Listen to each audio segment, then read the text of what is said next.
Noong unang panahon, sa kailaliman ng karagatan ay may isang munting sirena na nagngangalang Ariel. Isang araw, siya ay lumalangoy kasama ang kanyang kaibigang isdang si Flounder.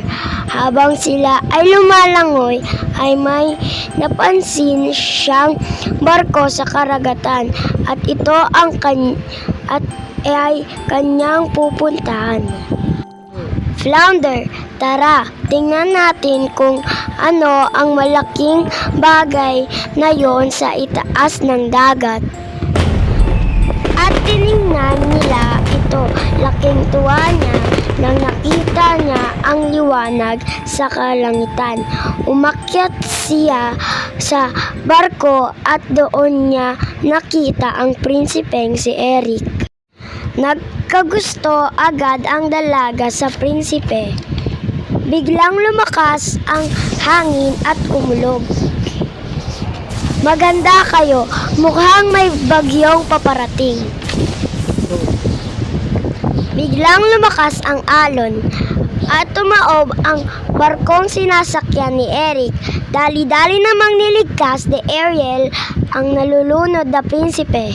Sana balang araw ay makasama kita. Nang magising si Eric, ay agad na bumalik uli sa dagat si Ariel. Sa paglangoy ni Ariel, ay may nakita siyang matandang sirena na nababalot ng lambat. At agad niya itong pinuntahan. Ano po ang nangyari sa inyo? Ako ay nahulugan ng lambat, iha. Maaari mo ba akong tulungan? At tinulungan niya ang matanda. Salamat, iha. Dahil dyan ay bibigyan kita ng isang kahilingan at akin tutuparin. Po? Kahit ano po? Kahit ano, iha. Nais ko po sana magkapaa upang makasama ang aking prinsipeng aking pangarap. Kung yan ang iyong nais. Binigyan ng matanda ng perlas si Ariel. Suotin mo ito pagpunta mo sa lupa.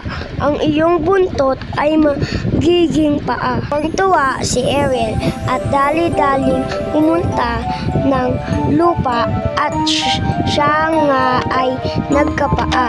At nakasama niya ang prinsipeng kanyang pangarap at naging masaya habang buhay.